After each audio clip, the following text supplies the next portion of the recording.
Hey, what's up? My name is Alex and welcome to English Rewind. Today is all about English comprehension. I'm currently on my newsletter, number 7, and I want us to work through it. So this is listening comprehension and reading comprehension for lower intermediate to intermediate English. But let's get started. English Rewind, newsletter 7, language learning. That's the topic of this newsletter. But in basic English, let's start. Learning a new language is fun and exciting. It's like you're learning some big secret. It's like going to another world. It's something special. And to me, it's one of the best things I've ever done. But it's not always easy. It takes time. You need to be patient. Many people think that a language can be learned in a month, but it can't. And you need to study more than 10 minutes a day. You'll never be fluent if language learning is only a hobby. It's like learning to paint or playing the piano. You need to be disciplined. Okay, so that was the basic English version.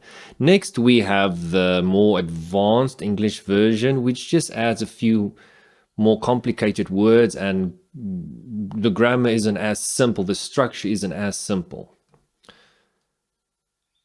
Learning a new language can be fun and exciting. Sorry, let's start again. Learning a new language can be a fun and exciting experience. It's like you're learning some big secret. It makes you feel special, like you know something no one else does. Sometimes it even feels like you're transported to another world. To me, it's one of the most rewarding experiences I've ever had. This doesn't mean it's not without its own challenges. Learning a new language is tough. It takes time and patience. Rome wasn't built in a day, and neither can a language be learnt in a month. Too many people make the mistake of thinking that language learning can be approached like a hobby. They think that 10 minutes a day somehow translates into eventual fluency, but it doesn't. It takes hard work. It's like learning to paint or playing the piano. You need to be disciplined.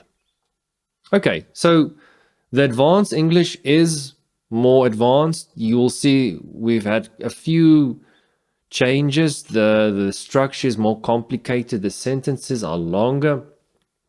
And I've added different new vocabulary that's not as basic. Let's look at them. Transport.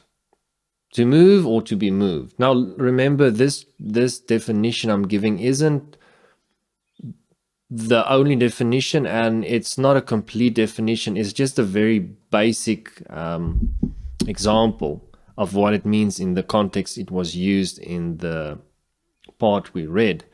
I would recommend that you go online and check out for yourself the definition and just study up on those words. But transport, to move or be moved, such as an example of, I transported the food to the market, which means I moved the food to the market, probably by car. Usually when you transport something, it's with a car or a motor vehicle. We were transported by bus to the school. Reward, noun, so it's not a verb.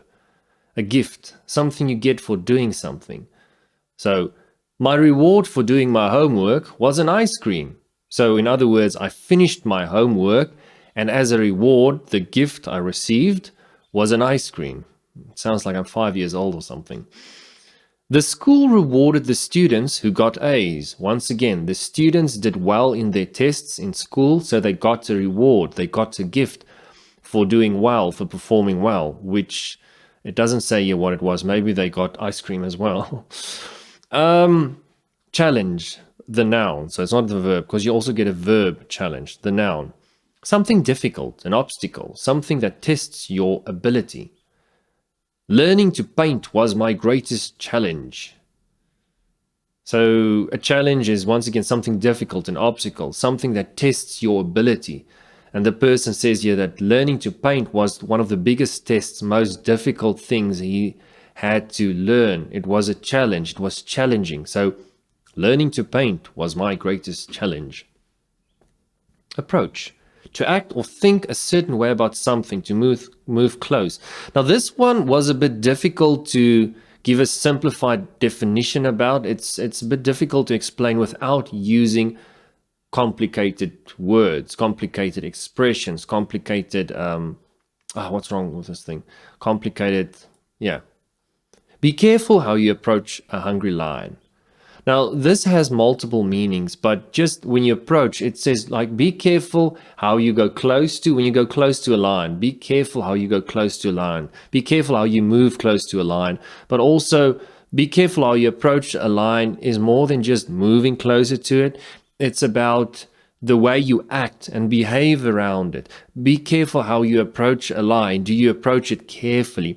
Do you approach it suddenly? Do you approach it by being quiet and silent, or do you approach it by making a noise? Be careful the way you come close to approach, to go near to the lion. Otherwise, it might eat you, it might attack you. She didn't approach the problem the right way.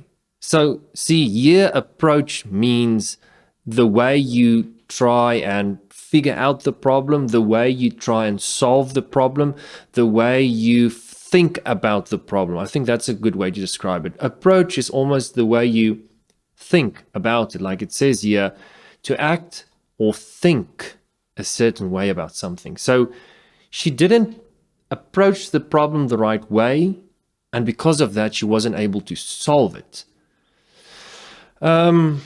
Discipline, the noun, not the verb. Discipline, obeying certain rules, being well trained, or control behavior, meaning you're in control in the way you behave. You're not one day you're doing this and the other day you're doing that. It's always the same thing. It's predictable. My brother is disciplined at studying. He doesn't miss a day. So he would sometimes refuse to study. He had no discipline. Translate, to change from one thing into another. This one's quite simple. I translated the sentence from Japanese into English. Discipline always translates into hard work. So this sentence means discipline always, when you have discipline, when you're disciplined, hard work always follows. When you're disciplined, there will also always be hard work. That's why it says discipline always translates into hard work. Yeah. So this was newsletter number 7. I hope it was useful. I hope I'm not talking too fast. I hope you were able to learn something. If you want me to change something in the way I talk, in the way I speak, in the way I approach these videos, please let me know. I want to make it so that you enjoy it, so that it is helpful, and so that you can learn something. Until next time, cheers.